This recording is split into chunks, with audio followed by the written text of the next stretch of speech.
In 2016, California wife and mother Sherry Papini disappeared for 22 days. When she was found, she told authorities a detailed account of being kidnapped and tortured. Years later, in a stunning twist, Papini pled guilty to making false statements about what happened to her, setting off a media firestorm. Now, for the first time, Sherry Papini is telling her side of the story and revealing shocking new information. Sherry Papini, Caught in a Lie, an ID documentary event, Monday, May 26th at 9 on ID. Set your DVR.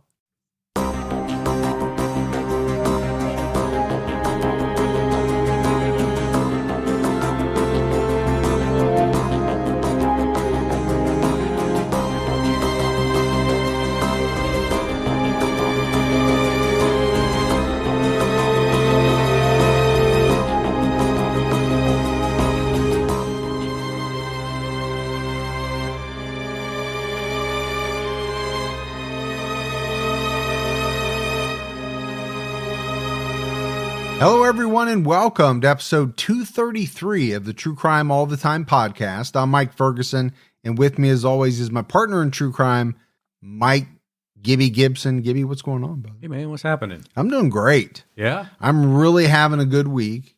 You and I are taping a lot extra this week. We are. Trying to get prepared for CrimeCon. Yeah? So that we can kind of get down there and relax and not have to worry with any last-minute type of things. It's important to get it done. It is. So we've got all of that going on, but I like it. I like the work and I like what I do. So it makes me happy. It makes me happy too. Let's go ahead and give our shout outs. Okay. For Patreon, got to wish a happy birthday to Camara from James. Hey, Camara, happy birthday. We had Kimberly Kafur. Hey, Kimberly. Marcus Walker. What's going on, Marcus? Clive Williams. Hey, Clive. Debbie Byrne. What's going on, Debbie? Mariah Gomez. Hey, Gomez. Jenny Tarver. What's up, Tarver? Tracy B. Hey, Tracy. Priscilla Johnson jumped out at her highest level. Well, thanks, Priscilla. We had Scott with a K. What's up, Scott? Pretty cool spelling. Yeah. Lucy. Good old Lucy. Rachel LeClaire jumped out at her highest level. LeClaire sounds like, is that like a donut? Doesn't it sound like a donut or something? Was that a LeClaire? How's that any different than what you just said? LeClaire. That's an eclair. Oh, yeah, there you go. But I'm sure that Rachel is very happy that you compared her last name to a donut. Yeah, well, I'm sorry, Rachel. Kimberly McIntosh. Hey, Kimberly. Jennifer Lyons jumped out at our highest level. Hey, Jennifer. Angel Lee. Hey, Angel. Travis Gosman. What's up, Gosman? Jason Wolf. Hey, Wolf. Lindy Wrangle. Oh, wrangle that in here. Glenda Irby. Hey, Irby. Tactical Gardener. That's a badass gardener. Yeah, we spent quite a bit of time talking about what we think a tactical gardener is on Patreon. And last but not least, Teresa Lynn. Hey, Teresa. And then if we go back into the vault, Gibbs, this week we selected Shelby Trotz. Hey, Shelby. So big shout out to the new supporters, all the people that continue to support us. We had some great PayPal donations as well from Jason Burrell. Hey, Jason. Michael Weeks. Thanks, Michael. Wanda Thompson. Hey, Wanda. And Catherine Alley. Well, appreciate that, Catherine. So Gibbs, right now we have a new episode out on Unsolved. We're talking about the suspicious death of Ellen Greenberg. You know, this is one that's fascinated me for a long time. There are some really interesting mysteries. It really is, and it definitely has you scratching your head. Yeah, so make sure you check that out. All right, buddy. Are you ready to get into this episode of True Crime All the Time? I'm ready. We are talking about a woman named Betty Neumar, who earned a notorious reputation as the Black Widow Granny. And we talked about some Black Widows before. I don't know how many Black Widow Grannies there are or have been. Always have your first. We talking about your first granny? Is that what we're talking about? Oh, no. Oh, okay, because No. that was heading in a strange direction, Yeah. I thought there. Yeah. But here's the thing with Betty Neumar. Every man she married died under suspicious circumstances. Her case is an interesting mix of solved and unsolved. So I think, there's really a lot of fascinating aspects to this one. Betty did take some secrets with her to her grave, But on her deathbed, she denied killing her husbands. In this episode, we'll take a look at Betty's life, her 5 marriages, and all the mysterious deaths of her husbands. The audience will be asking the question, and probably trying to answer it. Did Betty deserve her nickname, or was she just an unlucky woman whose marriages ended in tragedy? Well, if she was, that's a lot of unlucky.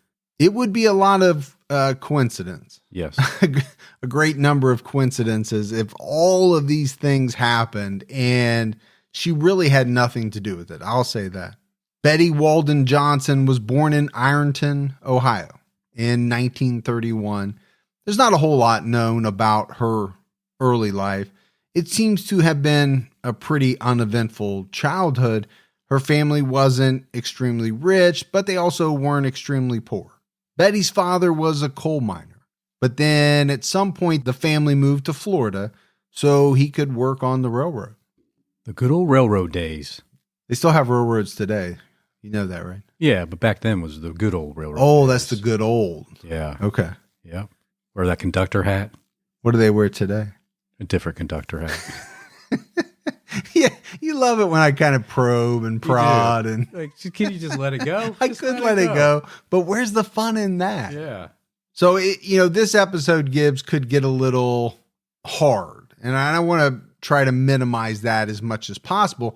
We already said that she got married 5 times. She ends up living in a number of different states, and she's going to have a number of different last names, right? Due to all these different marriages. Betty graduated from high school in 1949, and she married Clarence Malone in November of 1950. Betty was 18 and Clarence was 19. Now, a lot of people might say that's young.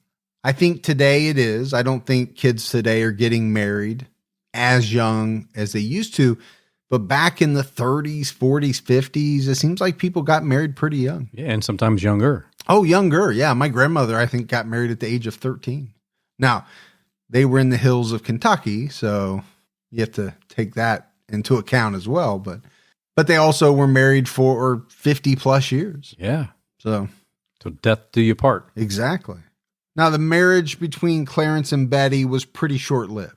Court documents from December 1951 indicate that Clarence was abusive to her, and that was the main reason for their divorce. The marriage did result in 1 child, Betty's first son, Gary. He was born March 13th, 1952. After he and Betty divorced, Clarence married 2 more women, and he opened a body shop. But Clarence Malone was fatally shot in the back of the head in November 1970 in Brunswick Hills Township, Ohio. There were no signs of robbery, and no one has ever been charged with his murder.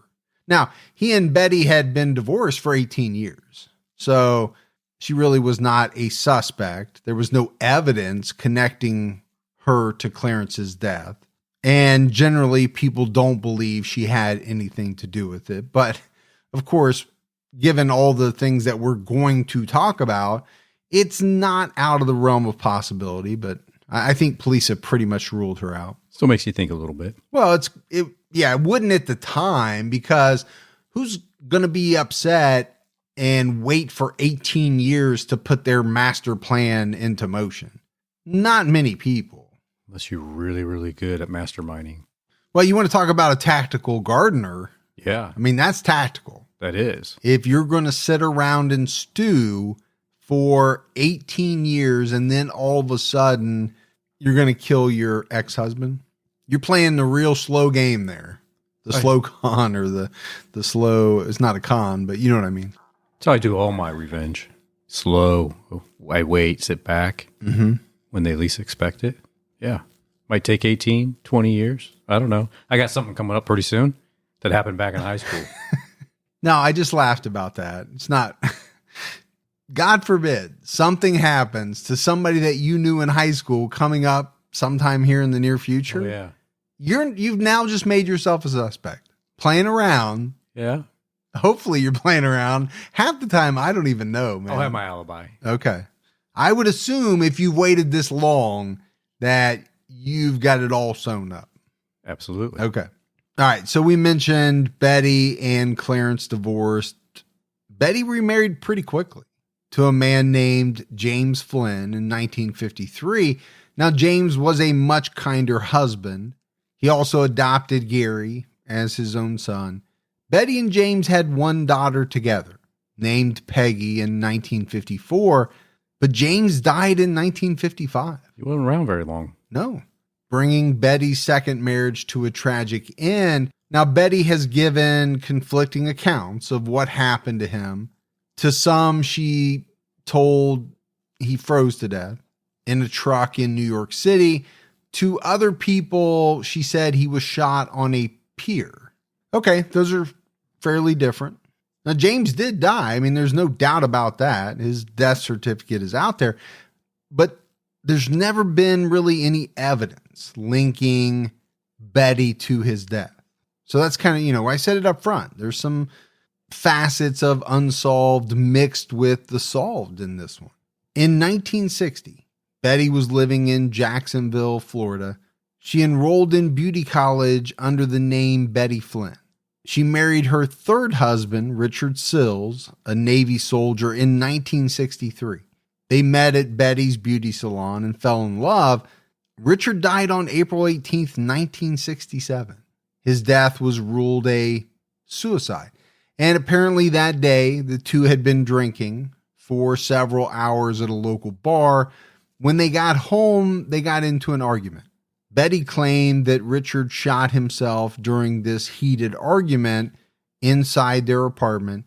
She said that right in the middle of the argument, he pulled out a gun and killed himself. Betty called the police and told them that Richard shot himself. Her children, Gary and Peggy, were in the next room. They heard the argument. And of course, Gibbs, they heard the gunshot. They're in an apartment. Going to be pretty hard not to hear that. Yeah, it's going to be a pretty loud noise. Gary ran out and saw the body. There was blood everywhere. And you got to imagine, I mean, he's like 13 years old. Gary was extremely traumatized by what he saw. And I don't know who wouldn't be around that age. Peggy was 11 and she saw some of it as well.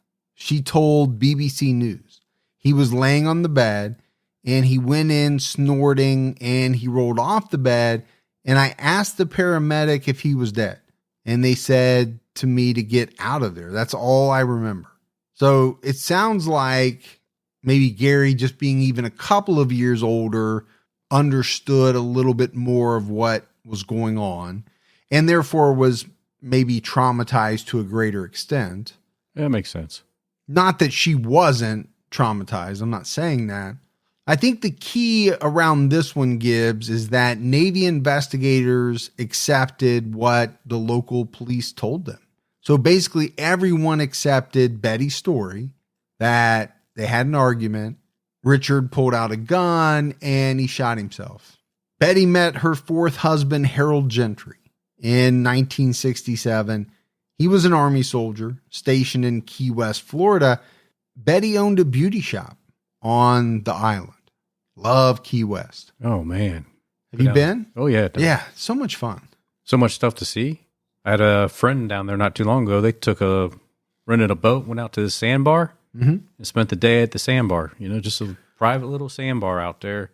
Nice. Yeah, I've only been once, and we actually got off of a cruise ship. Oh, did you? And we started to walk. Yeah. And thought we could make it to whatever mile marker 1 or whatever it is. And we realized very quickly we could not. Yeah. So we turned back, but it was cool. We stopped into a lot of the different bars. One of the bars I think Hemingway was known to have frequented. Oh, yeah, probably just down from his house. Yeah, and had a drink there, and just a really kind of cool place. Go to Maury Square and see the sunset and all that fun stuff. Hey, wherever you take your dates, man, that's up to you. We know you got that kind of Key West date money. Is that what... Flying down to Key West to see the sunset. That'd be nice, wouldn't it? I don't know. Is it? I don't know. Harold was attracted to Betty because, as he told people, she was fun and feisty. Okay, that can be a good combination. Yeah, fun and feisty. Depending on the percentage of fun versus feisty. Now, if you got 2% fun and 98% feisty, it may not be. I don't know, That's a bad mix. Right. Just because somebody is this and that, well, are they equal parts this and that? Or are they a little bit country and a whole lot rock and roll? That's like getting too much carbonation in your soda. It's not good. It's not good. One of Betty's friends told Oxygen that her language could make a sailor blush. So she had a mouth on her, according to at least one of her friends. The two fell in love and married on January 19th, 1968. Their daughter, Kelly, was born not long after they married. Kelly told Oxygen that her childhood was amazing and that her parents were great. The Gentry family moved often because of Harold's military service. He served 21 years in the Army. Amazing. That is amazing. And it's something that you and I kind of know a lot about, having an Air Force base here in town. My wife especially teaches very close to the Air Force base. So, I mean, in the middle of the year, she has kids leaving, kids coming in, because they're kind of shipped around all over the place. After Harold's retirement in 1976, the family decided to move to Harold's hometown of Norwood, North Carolina. They built a house on a plot of land given to them by Harold's sister and brother-in-law. The house was finished in 1977. And although Harold was retired, he worked a part-time job with the Royal Chemical Company for some spending money, I think also to keep busy. He had a hobby of fixing up antique clocks. Just like you. You like your antique clocks. Sure. That sounds like something that I would be into. But, when you think about it, and I have some friends that have retired in the military, at the time they retired, they were still pretty young. Yeah. Double dipping is what I call it. And what are you going to do? You're going to sit around the couch watching daytime soaps all day? Probably not for a lot of these people, men and women, because they're used to being pretty busy. Right. They're used to getting up early. They're used to sticking to a schedule. They're not going to sit around in their bathrobe. I think a lot of them eating Cap'n Crunch all day. They got to stay busy. I like some Captain Crunch. Yeah. Yeah. I like it too. But I get it. I have friends that work on the base here as military, and then they retired and turned around and went back as contractors. Yeah. I think it's twofold. I think one, people want to stay busy, but two, like you said, double dipping, right? You're getting your retirement. You're also able to go out and make other money. But another tragedy would soon enter Betty's life. Her son, Gary, took his own life in November 1985. He apparently left a suicide note. His stepchild, Jeff, told NBC he remembered Gary was paranoid about a lot of things, using banks. He was a survivalist. He also would use drugs and alcohol after speaking to Betty on the phone. So I guess that was a trigger point for him. It sounds like it could have been. It definitely could have been. After Gary died, Jeff and his mother raced to Gary's home because they believed that Gary had a large amount of cash hidden in the home. And specifically, Gibbs, they wanted to beat Betty to the house so she couldn't steal it for herself. I think that right there tells you what they thought about Betty.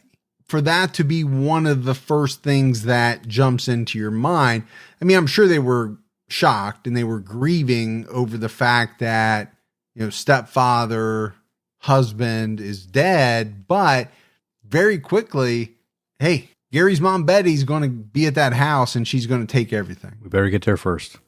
That happens in a lot of families, unfortunately, when somebody passes away. Yes. Especially if it's a mom or dad and, there's a number of siblings Now, this is a mom thought to be kind of after her son's money, which at a certain point is going to bring his death into question.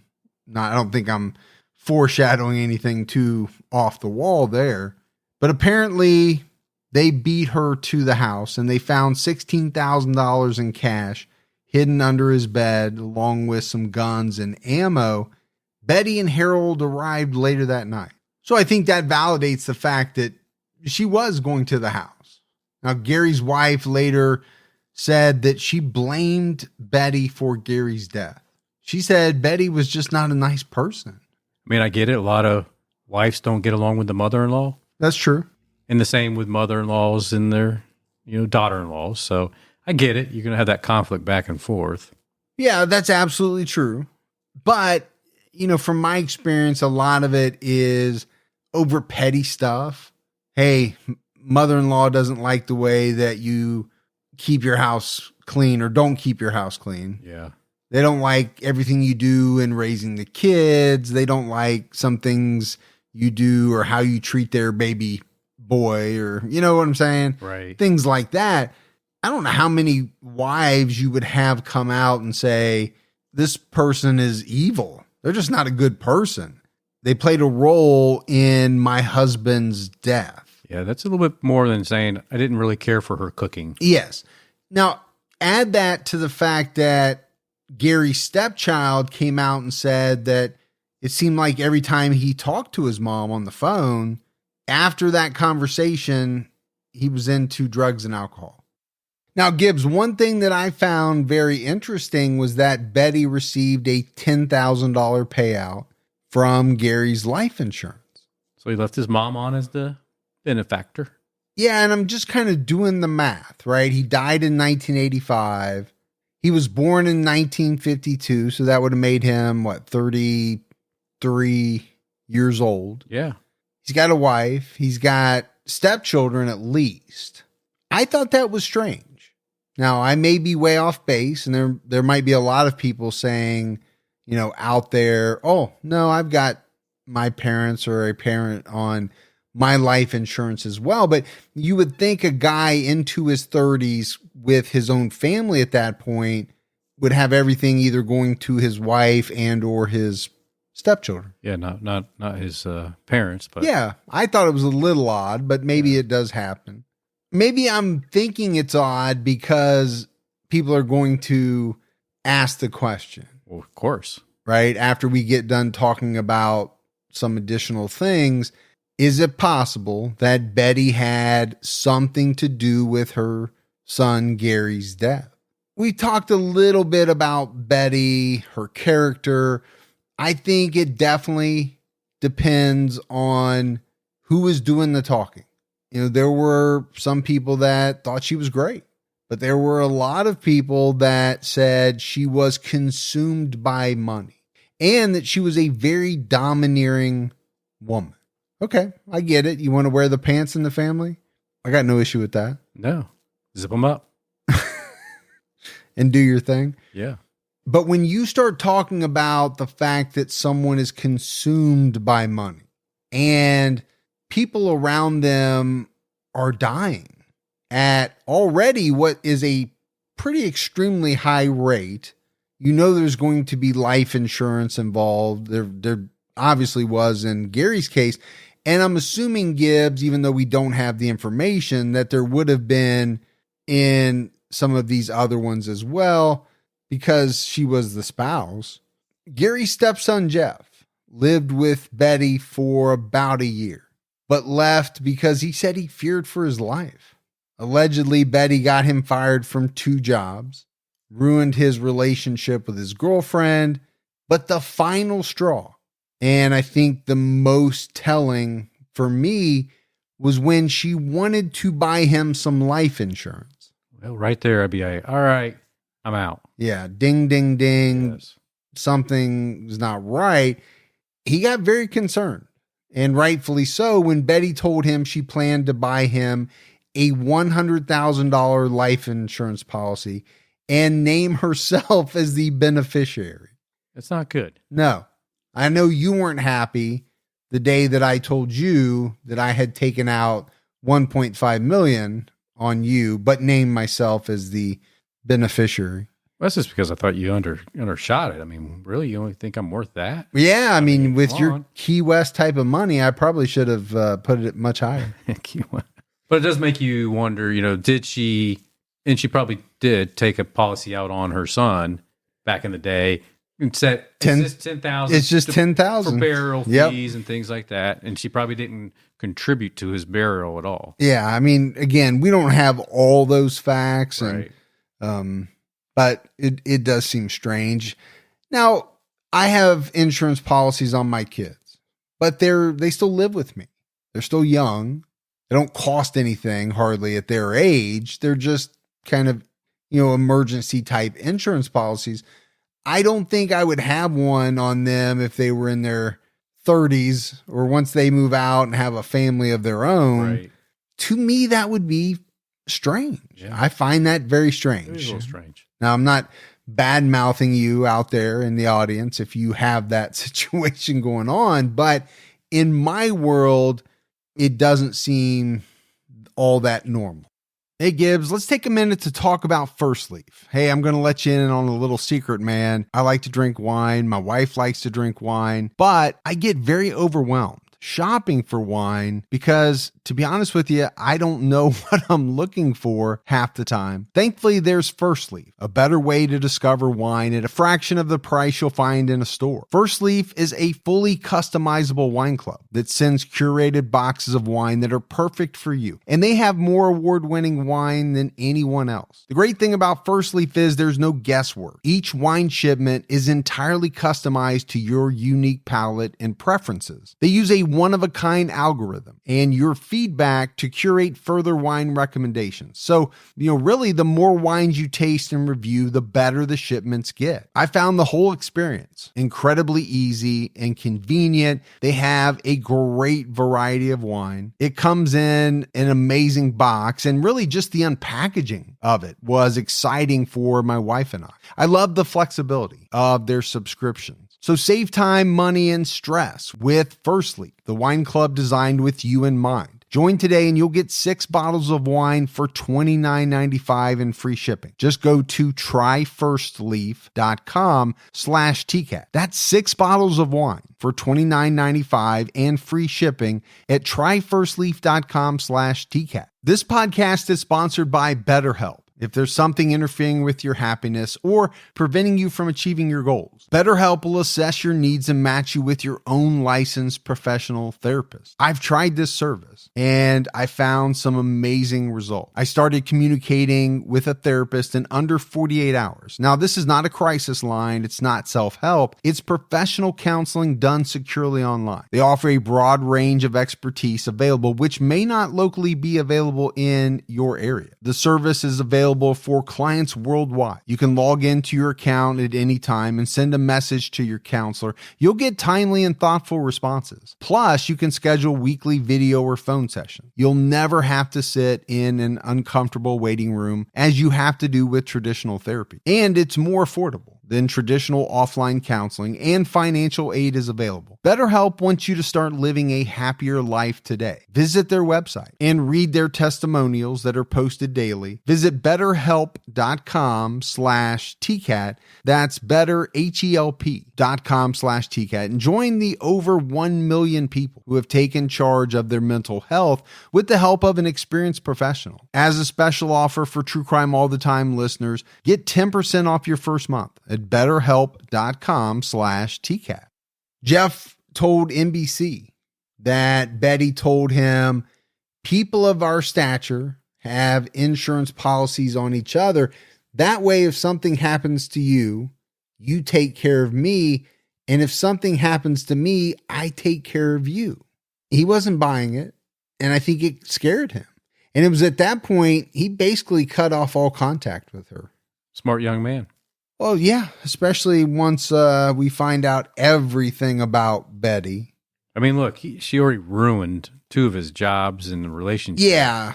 I mean, so the relationship was rocky at that point. Anyway, I think the let's take care of each other and your part is to let me take out a life insurance policy on you. That was the last straw. Some people in Betty's community knew her as B, and I mentioned it. A lot of people said she was friendly. She owned a beauty salon. She went to church. She raised money for charity. But Jeff told NBC the real Betty would get into fistfights at family gatherings, use a lot of profanity towards others, and belittle them. So I think basically what, he said was she would act one way in public, especially at church, and another behind closed doors. And Gibbs, there are quite a few people that are that way. Well, there sure are. Now, to some degree, I think everybody does that, right? Do you act the same way at home as you would at church, or, as you would in a meeting with your boss at work? No. First of all, you're not going to go into the meeting in your bathrobe with stains all over your undershirt like you like to do at home. My cousin Eddie? Yeah, I picture you as cousin Eddie. Yeah. Shitter's full. Yeah. But maybe that's an overstatement. There's some differences, right, between how you are at home and how you are in front of others, especially places like work and church. Nobody acts the same everywhere. It's the whole kind of theory of letting your hair down. When you get home, that's where you can be who you really are. Yeah, that's when you can, well, if you had hair, you could let yours down. Yeah, I would love to. Right. I cannot. Not that I can't either, but, I'm just saying. Now, her children thought of her as a caring mother and said, she was just a woman who had a lot of bad luck. Well, that can happen too. It can. Yeah. And I think that's kind of why this story is so interesting. When she was married to Harold, she told his family a number of different stories about what had happened to her other husbands. She told them her first husband died of cancer. She also apparently made claims that she used to be a nurse when it was pretty well known, Gibbs, that her only occupation was a hairdresser. I mean, that's pretty much what she was her entire life. It's a fairly large fib. Yeah, but some people do fib. They don't maybe think of it as a fib. They're embellishing. They're kind of changing up some details to make themselves look better. Now, do you really want to sit around the dinner table and tell your husband's family that a number of your past husbands have died in what may be a not so pleasant way? No. You really don't. So I can see why someone might have an incentive to maybe create a little bit of a different narrative there. Not sure why you would lie about your occupation. That one seems a little stranger. But I did see when she was younger, she was pretty pleasant to be around. Yeah. Yeah. I mean, and again, I think this is the dichotomy with Betty. Some people knew her as this, and other people had a completely different sense of who she was as a person. Yeah. Especially as she got older, she got more cold. Not only older, but I think as she spent more time with people. Because think about this. She marries. So she marries into a family, right? We all do once we marry. We gain in-laws and other members of our spouse's family. Sure. Over time, it was as if she became cold to them, like you mentioned. But most of her husbands didn't live that long. Didn't have that longevity with these people. No, but I think even from their perspective, in just a few years, she went from, okay, when we first met her, she was kind of fun and bubbly. And then as time went on, she was cold. Could be a little moody sometimes too if she drank. Some people can. Yeah, some people can. Some people can. Some people get fun. You got your fun drinkers, and then you've got your people that have some mood swings, we'll call them. Yep. I'd rather have a drink with the Frank the Tank than Moody Marty. Yeah, Frank the Tank's he's a cool guy. But Gibbs, less than a year after her son Gary died, Betty's marriage to Harold ended in another tragedy. Harold died on Monday, July 14th, 1986. Their neighbor, Emery LaHue, received a phone call that afternoon.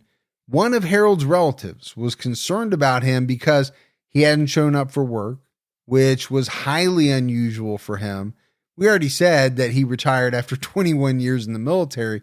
The one thing that I can picture Harold being, probably above all else, is punctual. That's kind of something that gets drilled into you. Exactly. I like how you said that. Drill. Yeah. Because it is, right? You have a drill sergeant. Right. And for 21 years, he was in that. And, a lot of times those people are, they get up at the same time every day. They eat at a certain time. They often become very regimented, but they're usually on time for things because that's a big deal. It's important to them. Punctuality. So they were concerned because he didn't show up for work. Emery went to his house to see if he was there. When he got there, the glass sliding door was open, and Emery found Harold lying face down on the floor just inside the house. He was clutching at his chest, and his pipe was still in his mouth, but there was blood surrounding his head. He had been shot a number of times and later died. They found 6 gunshots to his body, and authorities theorized that he was killed in some type of ambush attack. The house was completely ransacked, and the police believed Harold walked in on a robbery or was ambushed, right? One or the other. But what they did think was odd was that even though there was this extensive ransacking of the house, there were no signs of forced entry.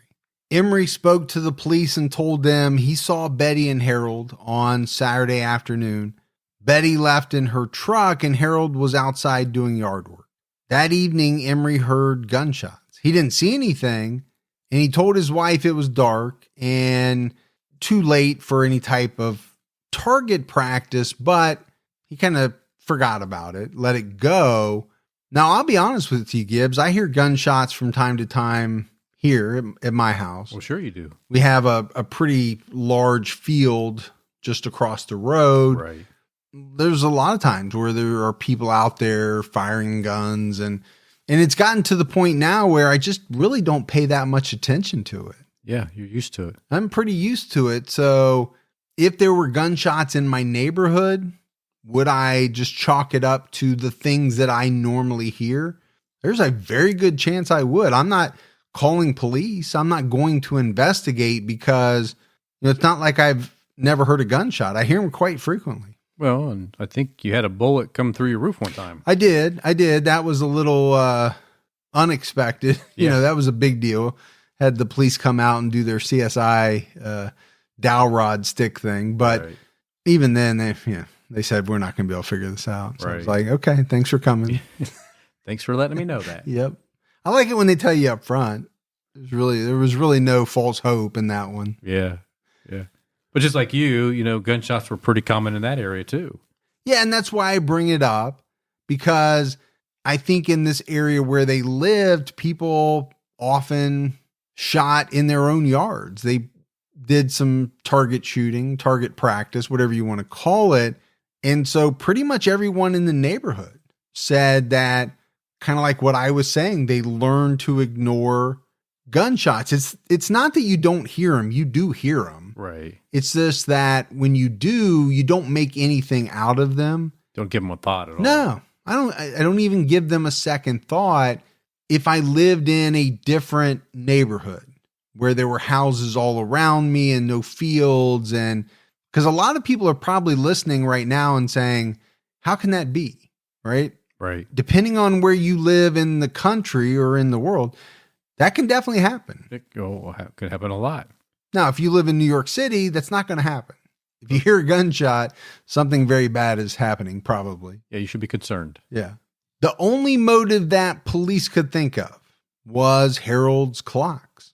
We mentioned it. He enjoyed fixing clocks and over the years had built up a pretty large collection of expensive antique clocks. Yeah. He tried to keep it on the down low because they were expensive.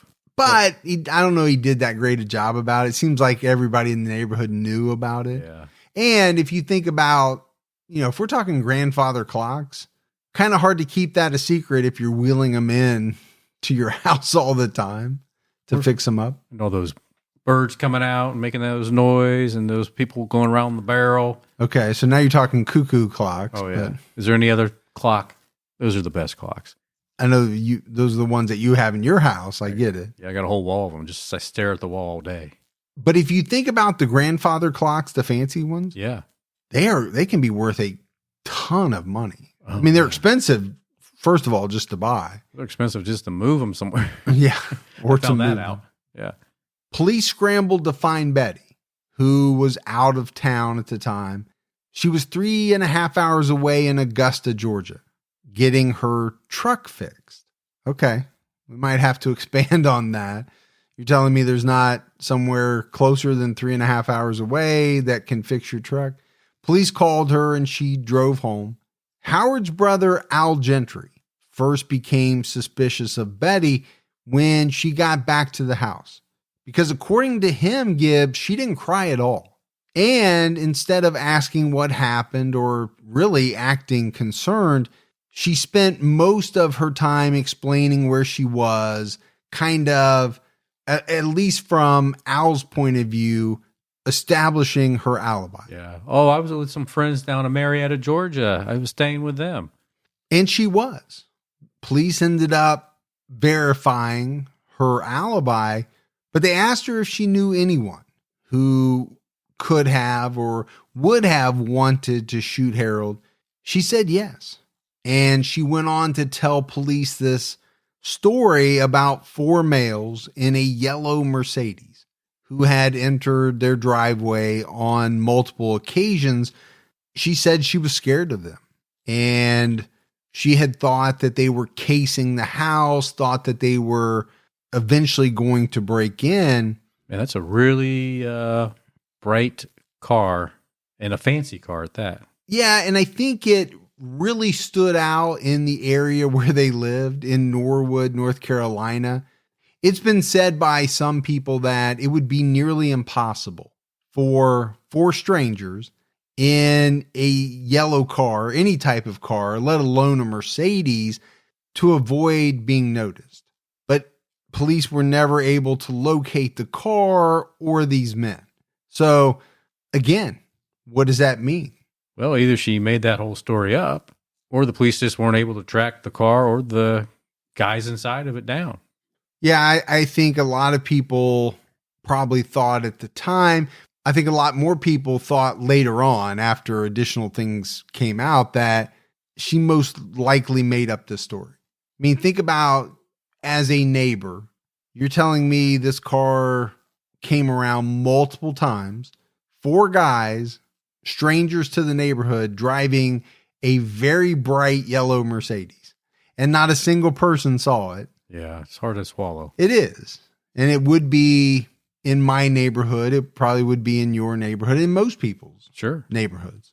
Because if it's not you, and it's not me, Gibbs, I'm not that person, but I have people in my neighborhood who are. They're the type of people who are watching everything. They enjoy it. They're outside a lot. They look to see who's driving by. Sometimes these people are looking out of their window. I see them. I'm okay with it because they're kind of keeping an eye on everything. Yeah. It's not me because I'm down here in the studio most of the time. They're the guardians of the neighborhood. Yeah. Some of them guardians of the galaxy. You have that too. Don't let allergy season slow you down. Get common allergy meds for as little as $15 with GoodRx. So you and your family, pets included, can stop allergy symptoms before they start. GoodRx is free and easy to use. Just search for your prescription on the website or the app, compare prices, and get a free coupon to show your pharmacist. Save at over 70,000 local pharmacies nationwide, including Walmart, Walgreens, CVS, Publix, Kroger, and many more. Check GoodRx before every trip to the pharmacy to save up to 80% on both brand and generic medications. And did you know GoodRx rewards you for saving money too? Join GoodRx Rewards today and earn points every time you use a coupon. Remember, GoodRx is not insurance, but works whether you have insurance or not. And it could be your insurance copay price. I've been using GoodRx for years, and I can't tell you how many times I have saved money even with my insurance. Stop allergies before they start and save big on allergy medications this season with GoodRx. Go to goodrx.com/TCAT. That's goodrx.com/TCATT. Once the temps start rising, I realized I was back in the same worn out rotation. Same tank, same shorts, same everything. So I gave my daily uniform an upgrade with Quince. Their pieces are easy, elevated, and somehow make me feel more put together without even trying. Like they're 100% European linen shorts and dresses from $30. Luxe swimwear, Italian leather platform sandals, and so much more. The best part, everything with Quince is priced 50 to 80% less than what you'd find at similar brands. By working directly with top artisans and cutting out the middleman, Quince gives you luxury without the markup.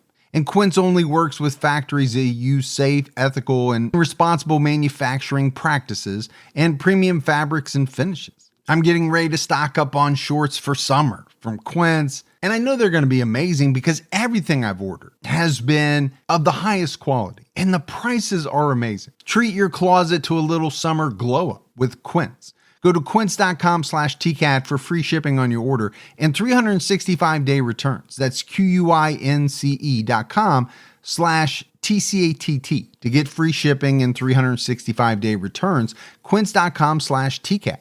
But Harold's murder was very shocking. He was loved by everyone in the community.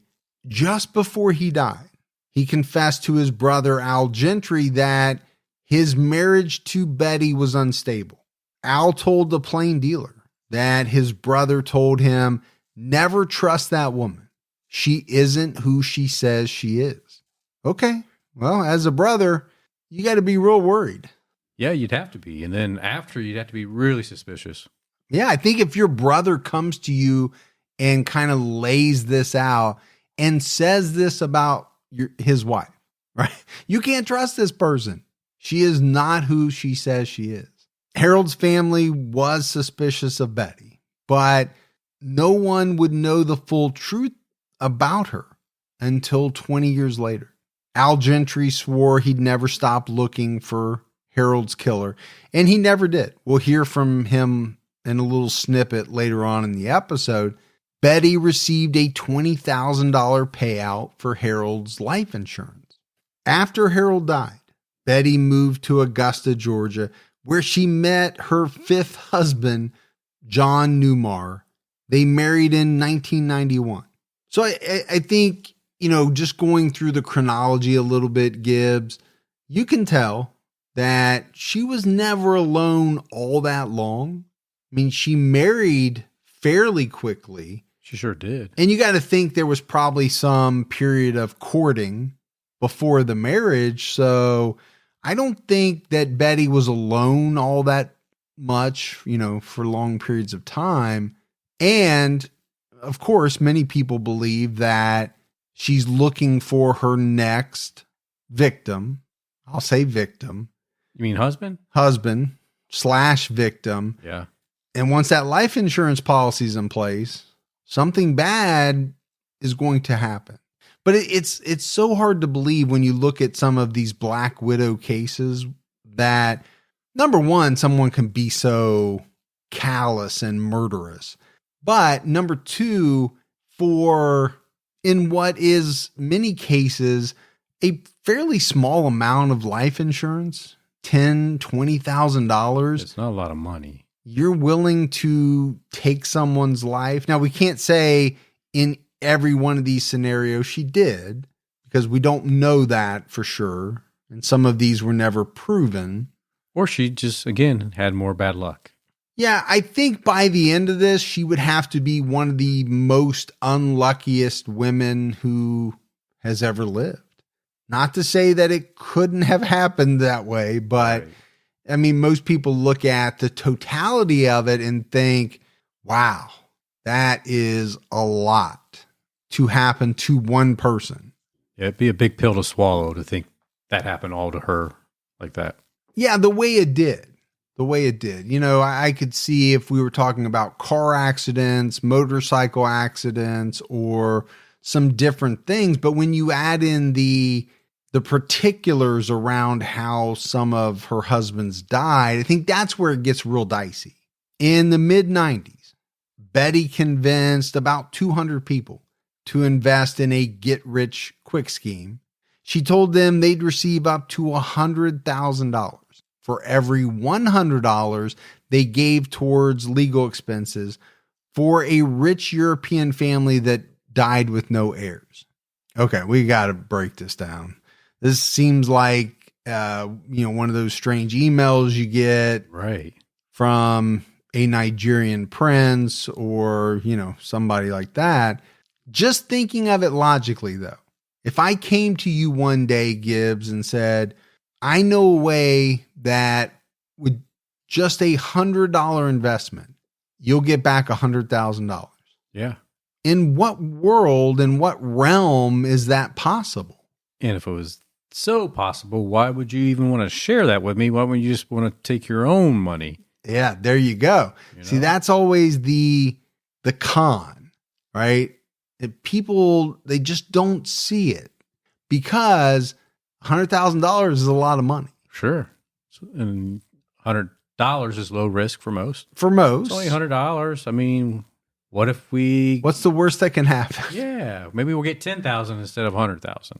And I think, you and I would look at it as, or I know for me, I don't want to speak for you. For me, I look at everything from a very common sense, logic type of viewpoint. Sure.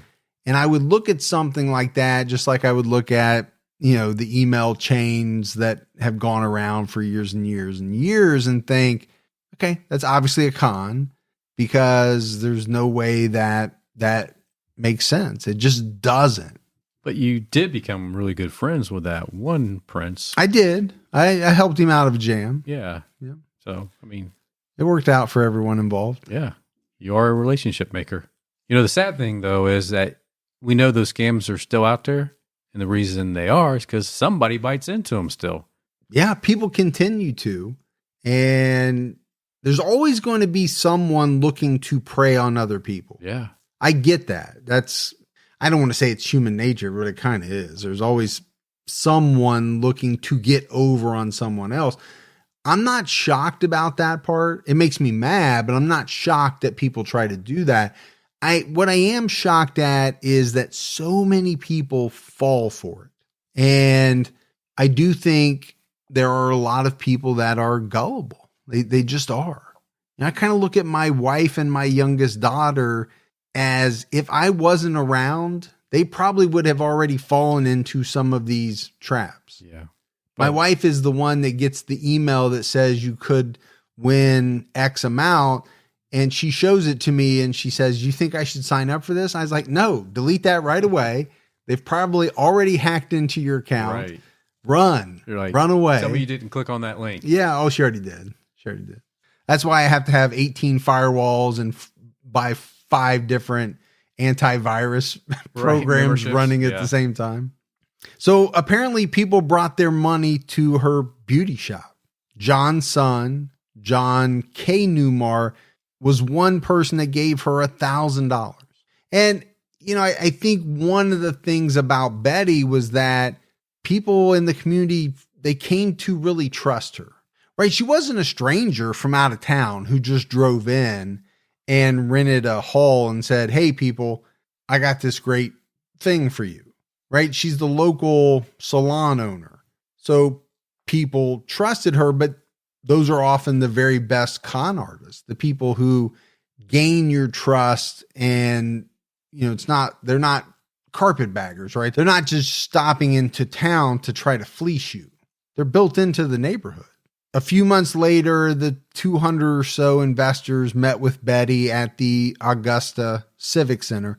She told them the lawyers in Europe needed more time, but don't worry, your money is safe. Later in 1997, 7 leaders of the scam pled guilty to fraud, but somehow Betty was never charged. It's a huge scam. It was. And again, I don't know how big her role in it was, but 200 people, it's nothing to sneeze at. Well, and some obviously gave a lot more than $100. Well, exactly.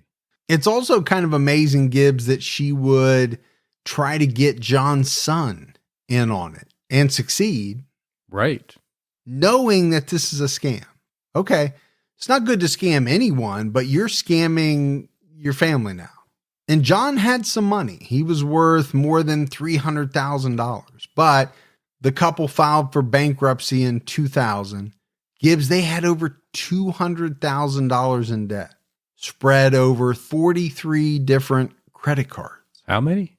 43. Man, that's almost like a deck of cards. Yeah. Nine shy. Yeah. You could play a little game of something. Wow. And reportedly, this was all Betty. John Jr. claimed that before his dad met Betty, he was a saver. So for him, it was a shock to find out that they were in this extreme amount of debt. Allegedly, John never really bought anything. So what you're saying, if he was worth $300,000 plus $200,000 in debt, they went through $500,000. Well, I think Betty went through almost $500,000. In 2007, John died of sepsis. He was 79 years old, but Betty never told John's children that their father was dead. Gibbs, they only found out when they saw his obituary in the newspaper. Yeah, so this is where it gets a little murky for me. If you can, up to this point, you can say, she just had bad luck, and then you get into this financial scam. Now what? She's not going to let her husband's kids know that their dad passed away? Who does that?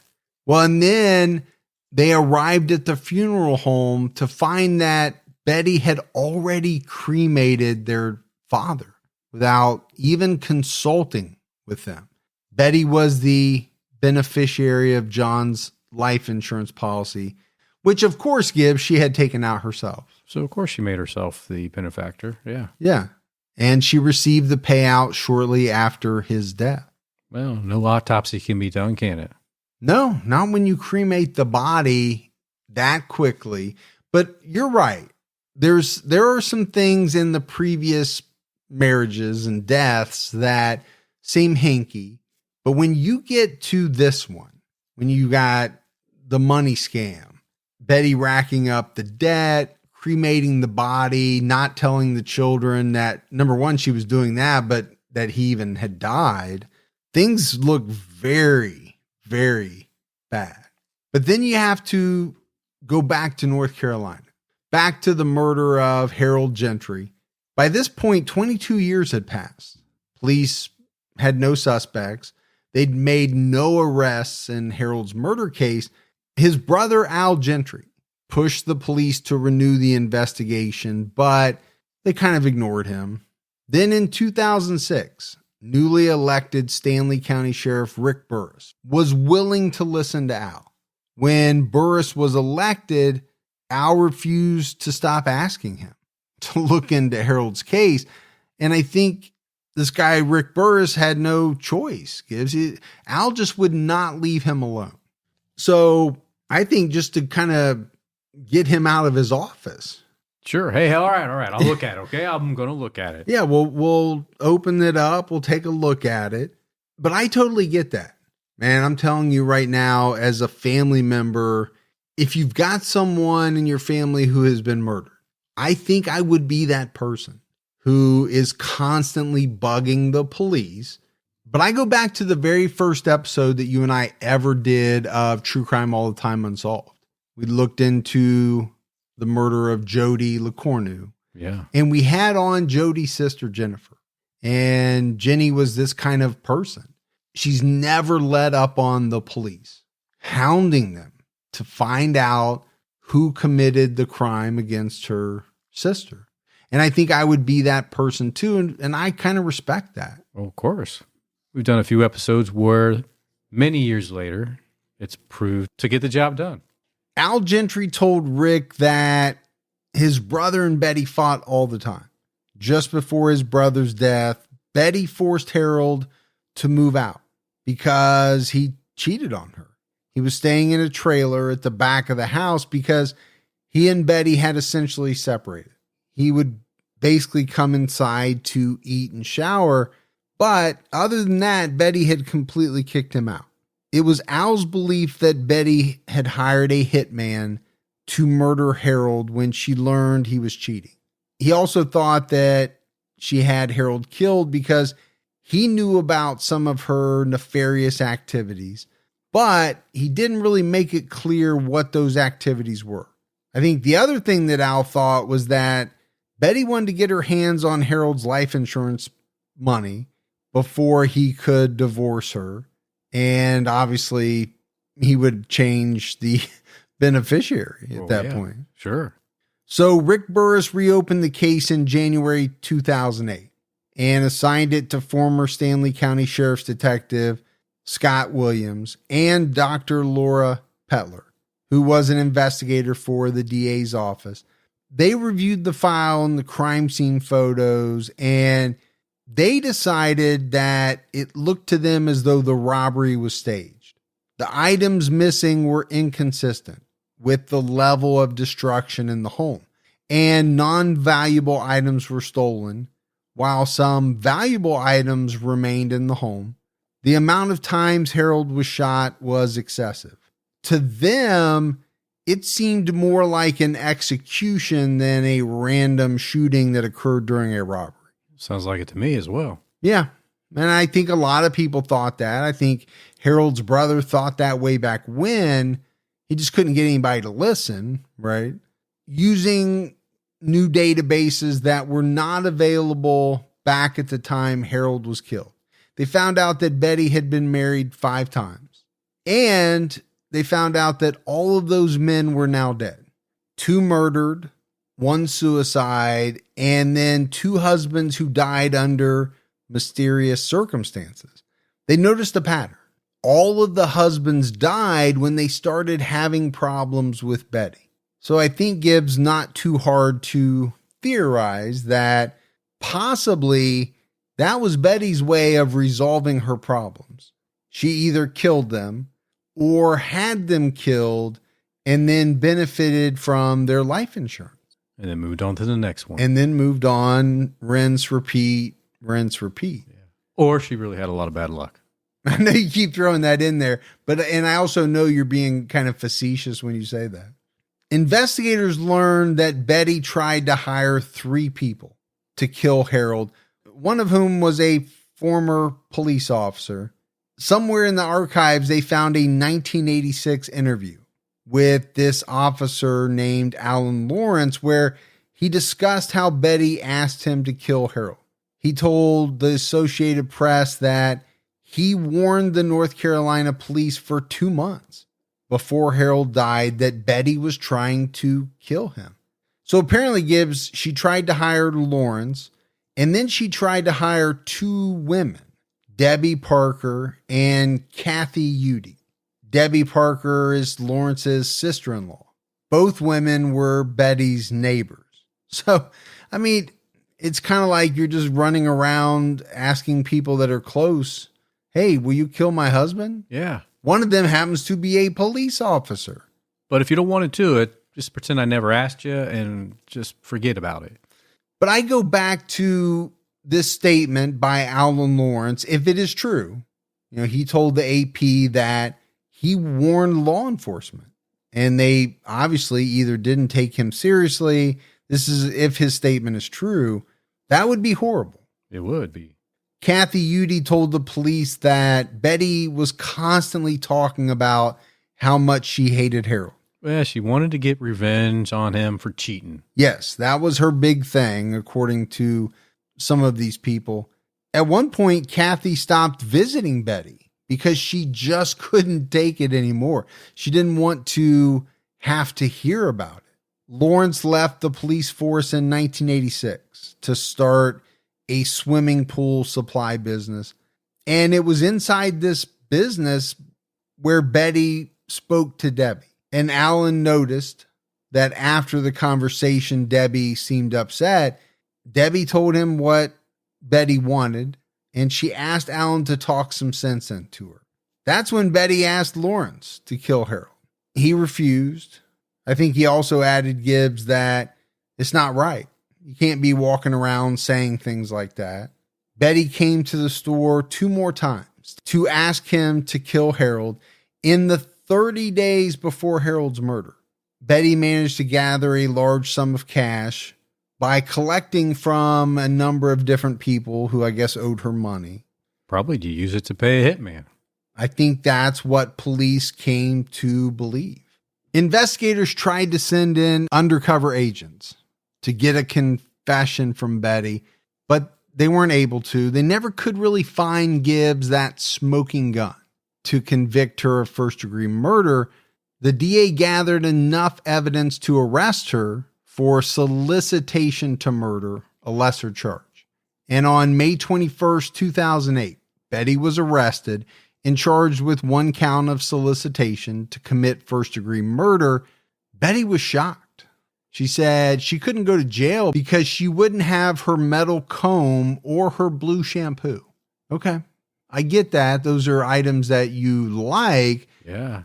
To me, there's a little more important reasons not to go to jail. But You wanted to keep that dandruff in control, huh? yeah, I guess so. She was really worried about that. But of course, they're not going to listen to that. They took her anyway.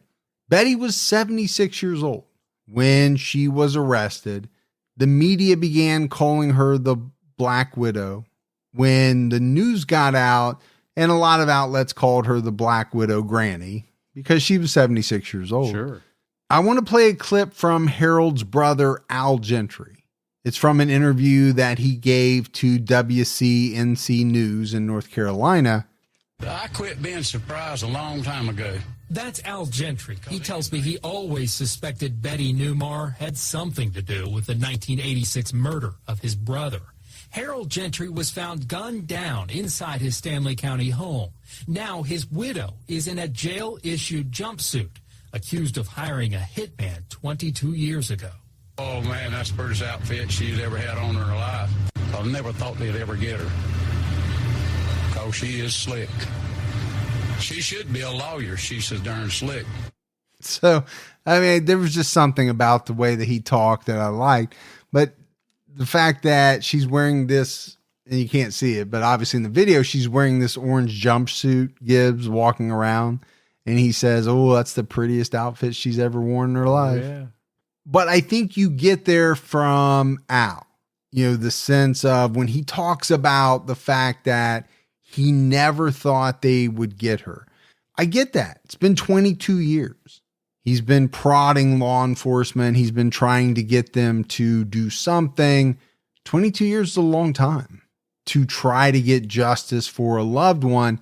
But you can also tell, I think, that he's pretty happy. He's really happy. Dr. Laura Petler interviewed Betty about all her husbands to get her story. At first, she was unwilling to talk, but she eventually opened up. Betty told the Stanley County investigators that Clarence died of cancer. They located James Flynn's New York death certificate, but there was no cause of death on there to verify Betty's story about how he was shot on a pier. While the interviews were taking place, the police searched Betty's home. They found the urn with John Neumar's ashes. They seized the ashes for heavy metal testing, but the results weren't delivered until a few months later. They also found some chemicals containing heavy metals in the garden shed. On July 22nd, 2008, Betty was indicted on 3 counts of solicitation to commit first-degree murder. She was charged for soliciting the murder of her 4th husband, Harold Gentry. The indictment claims she tried to hire 3 people to kill Harold. And really, Gibbs, this was a case where investigators couldn't find any direct evidence for a murder charge, so they really had to go with the solicitation charges.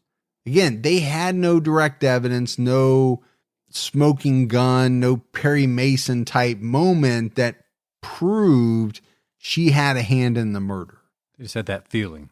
Yeah, I believe they had a feeling that she did murder or was involved in the murder of Harold. Most likely involved, right? Because if you remember, she had an alibi and the alibi was verified. Well, okay, but if you get someone else to kill someone, then yeah, your alibi is going to work. She spent a few months in jail, but on October 16th, 2008, Betty Neumar was released when she paid her $300,000 bail. She had some money. She had at least $300,000. She did. That's what it tells me. Yeah. She then went off the grid to Louisiana to live with her daughter.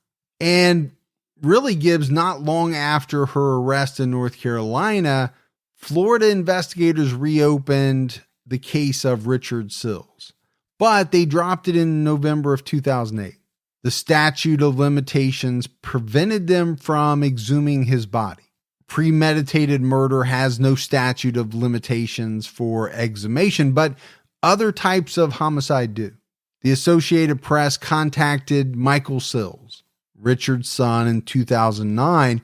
He had never met his father and had no idea he was even dead until journalists told him. That'd be hard to take, huh? It would. But after he learned about Betty's charges, Michael Sills asked the Naval Criminal Investigative Services to investigate his death. NCIS documents indicate Richard Sills had 2 gunshot wounds.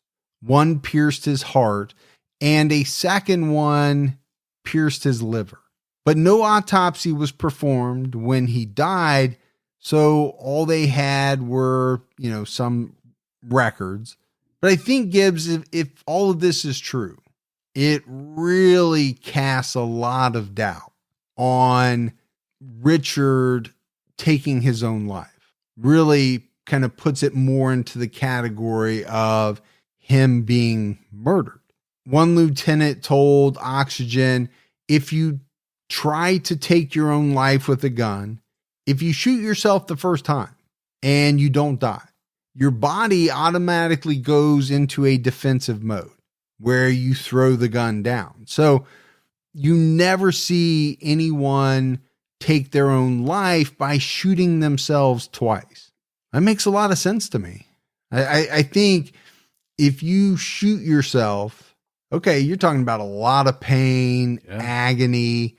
Are you really going to be able to fight through that and pull the trigger a second time?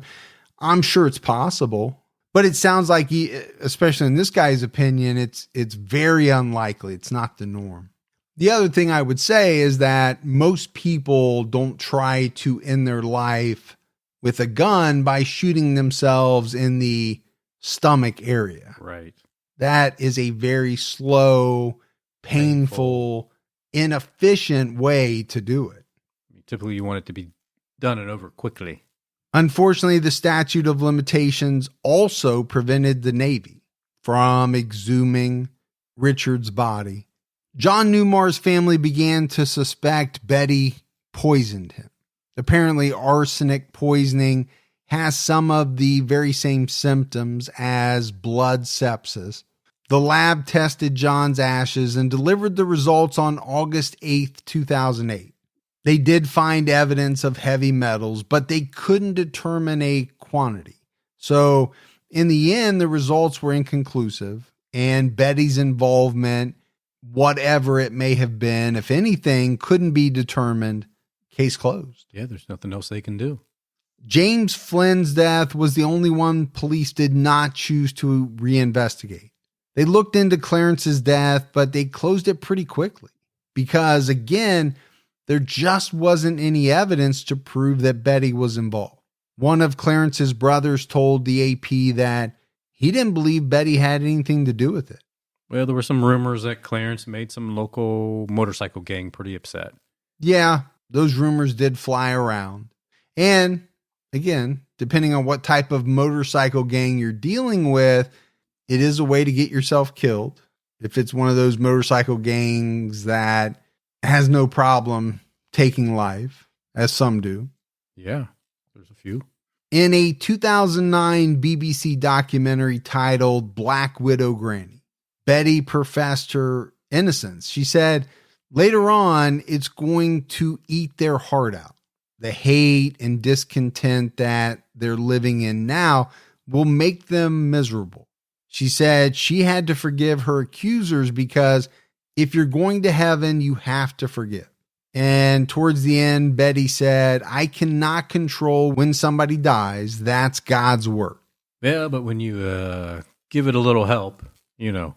Well, it's not a true statement. You can control when somebody dies if you make the decision to murder them and take their life, I mean, you have that control if you choose to exercise it. We hope you don't. We'd rather you didn't. But if you're going to pour a little powder in somebody's milk every morning, you know. From Betty's arrest to her death in 2011, she was in pretty poor health. We mentioned she was 76 at the time she was arrested, but the poor health led to some significant delays in her hearings and her trial. In May 2009, the prosecution found out why Betty couldn't make her court appearances. She had cancer, Gibbs, that was ravaging her entire body. Her original trial was scheduled for December 2010. It then was later rescheduled for February 2011, but got delayed again. But Betty never saw her trial because she died on June 13th, 2011 in a Louisiana hospital. Just before she passed away, she called her daughter Kelly and her husband to her bedside. She told them, "I didn't do it, but I can tell you right now, I'm going back and I'm going to be with Harold and John. That's the two loves of my life." Betty closed her eyes and died shortly after that. Her son-in-law told the Associated Press she was a tough country girl and fought through a lot of pain. After Betty died, the NCIS dropped their investigation. Georgia authorities closed their investigation of John's death after the lab testing, and this is a decision that John's family has heavily criticized. North Carolina is the only state that has kept their case open. After her death, news came out that Betty had a secret life. She had multiple driver's licenses from a bunch of different states. She had a lot of different passports, credit cards in other people's names. She had bank accounts in Germany. I think in all, she had 28 different aliases through passports, driver's license, and credit cards. I mean, Gibbs, this, I think, is even more than what you have. It's up there. In your Jason Bourne safe deposit box. One of my safe deposit boxes. Oh, I don't know about all of them. No. But I think it's one of the things that, you know, really fuels a lot of speculation in Betty's case. What was she doing with all of these kind of fake IDs, with all of these aliases? Yeah, it makes you wonder, you know, you go back to one point they had 43 credit cards, you know, is some of that related to that? Well, I assumed that those 43 were in their name. Yeah, but maybe she ran up some fake IDs to get more credit cards after that, maybe. Who knows? It's bizarre. And why have a bank account in Germany unless one of her husbands had an account there while they were in the army or the service and kept it and just put it in her name? Or did she purposely open a bank account in Germany just for her? I don't know. A bunch of great questions. Why Germany? Why not the Cayman Islands? Right. We usually talk about the Cayman Islands when it comes to those types of things. I think the question of Betty's responsibility for Harold's murder, or really Gibbs any of her other husband's deaths, remain unanswered. Al Gentry died in 2013.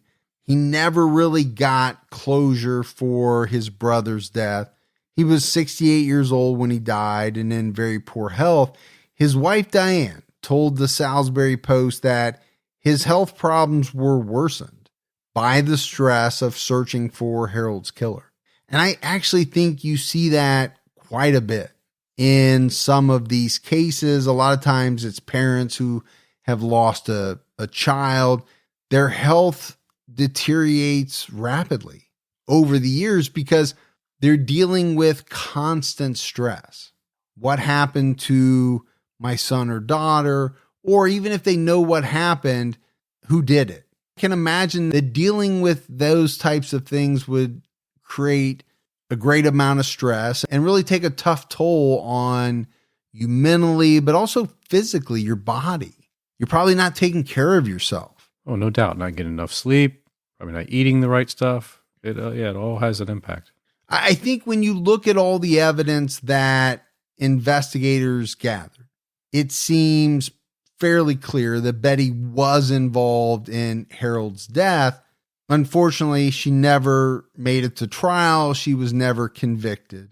It's possible she was involved in Richard's death as well, but if they can't exhume his body, which it doesn't seem as though they can, I'm not sure how they'll ever get the answers that they need. So Gibbs, as we wrap up this case, it to me, it's a very interesting one.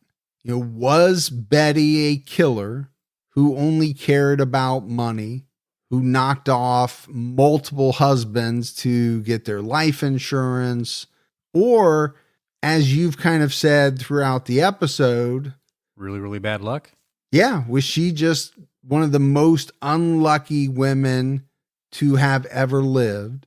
Or was she somehow cursed in that her marriages all ended in some type of tragedy? Yeah.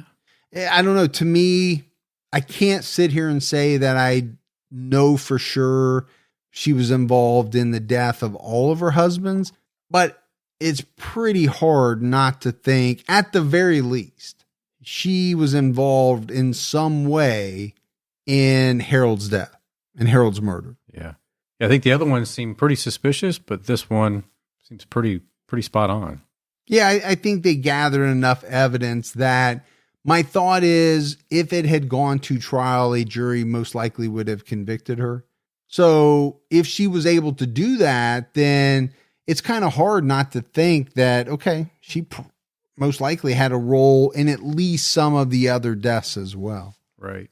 But to me, it's always tough when a person dies before they can go to trial. Get their day in court. Yeah, they've been charged, delay. The trial gets pushed out years and years and years, and they have health issues and die. Okay, what do you do? What do you make of that at the end of the day? Because a jury never convicted her. But I think almost everyone looks at the evidence against her in Harold's murder, at least for the solicitation. Sure. And says, yeah, that was enough. A jury would have convicted her of that. But remember, on her deathbed, she said she didn't do it. What else would she say, man? Why would there be a reason to admit it when you probably know you're about ready to die and you haven't been convicted? Yeah. Well, you're getting ready to meet your maker if you believe in that. So a little different type of case for us. But like I said, I think there is some solved. There are some unsolved. Now, do you say technically solved? I guess you can't because there's no conviction. But like I said, most people believe there would have been. Yeah, I think she was convicted by the public. Yeah, I believe that as well. But that's it for our case on Betty Neumar. We got some voicemails, Gibbs. You want to check those out? Let's hear them. Hey, Mike and Gibby. This is Jacob from Wyoming, Iowa. Today I have to brown a bunch of hamburger, and you guys have been helping me through it. I've listened to a bunch of episodes, and I'm still trying to catch up, but I just thought this is perfect time to leave a voicemail because it's for my brother's graduation. So if my voicemail gets on, Luke, you owe me big time. So thank you guys, and keep your own time ticking. Pay up, Luke. Well, like you, Gibby loves to brown a lot of hamburger. It's kind of one of your favorite things to do. Just brown any type of meat. Really. Yeah, Brown really. Doesn't mean I'm eating it. I'm just browning it up. It doesn't even need to be hamburger.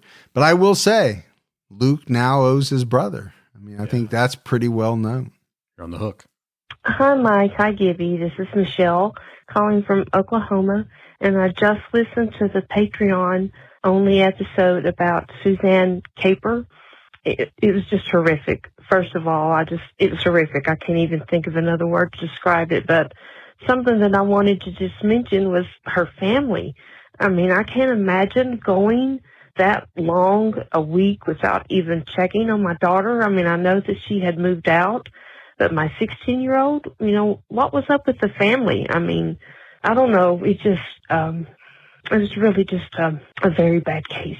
But thank you all for sharing, even when it's difficult, and just for making us aware of the things that are out there, teaching us to keep our head on a swivel. So thank you again for all you all do. Yeah, it was definitely a rough case. I mean, I know her dad was looking for her at some point. Yeah, because he actually ran into her killers. Yeah. And asked them, but there wasn't a lot of detail about what her family was doing other than this run-in that her dad had with her eventual killers.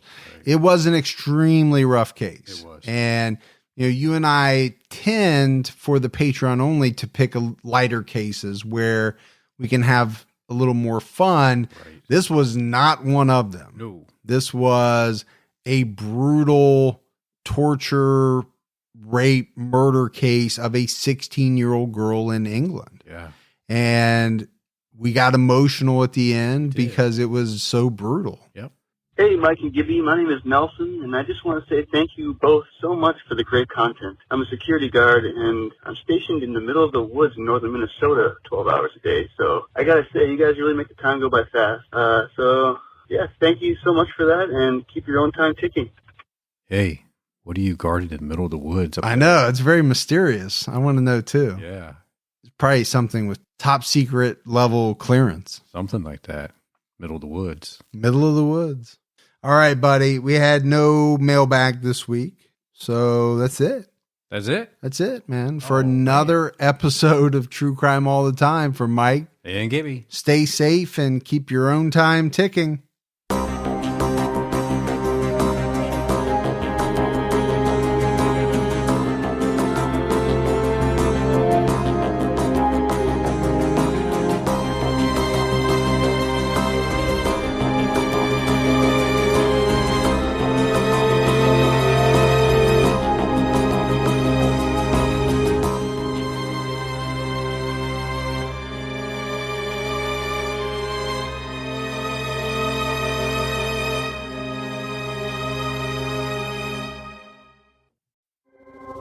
It was over 30 years ago that Clifford Olson first called me.